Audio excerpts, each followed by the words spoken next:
धर्मपुर एक छोटे से गांव की कहानी है। उस गांव में एक बिल्टू नाम का एक गरीब किसान रहता था। उसकी पत्नी और दो लड़के थे। बड़ा लड़का रामू 7 साल का था और छोटा दीनू 5 साल का था। किसान किसी भी गृहस्थ के खेत में हल चलाता, धान की रोपनी का काम कर लेता और वो बहुत ही ईमानदार व्यक्ति था। उसे बचपन से ही टीबी की बीमारी थी।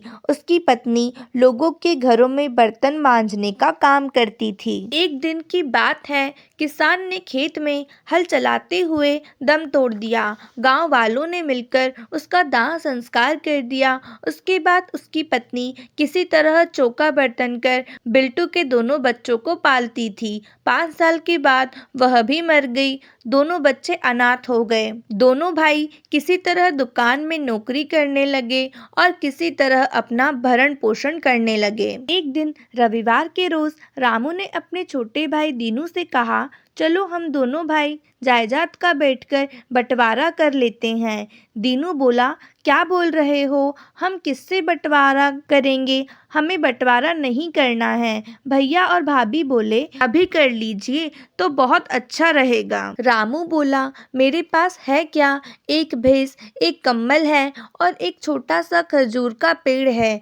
घर में सब मिलकर रहते ही हैं। बहुत जिद करने पर दीनू बोला, ठीक है भैया, आपकी जैसी मर्जी। रामू भैया बोले, भैंस को अगर बेच देंगे तो माँ बाबूजी की निशानी खत्म हो जाएगी। इसीलिए भैंस का पेट से लेकर मुंह तक तुम्हारा हिस्सा हुआ। तुमको खिलाना, पानी पिलाना आदि सब करना होगा। आधा पेट से पीछे पूंछ तक मेरा हिस्सा हुआ।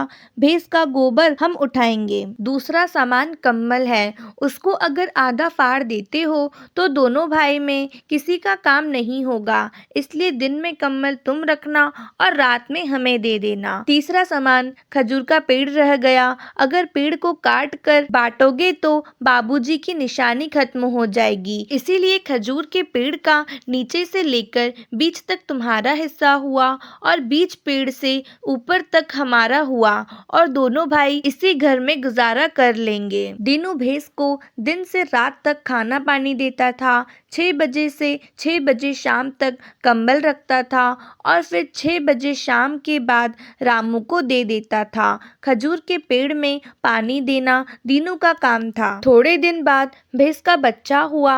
5 दिन बाद वो दूध देने लगी। रामू दोनों पति पत्नी का एक बच्चा था। सब मिलकर दूध दही खाते थे।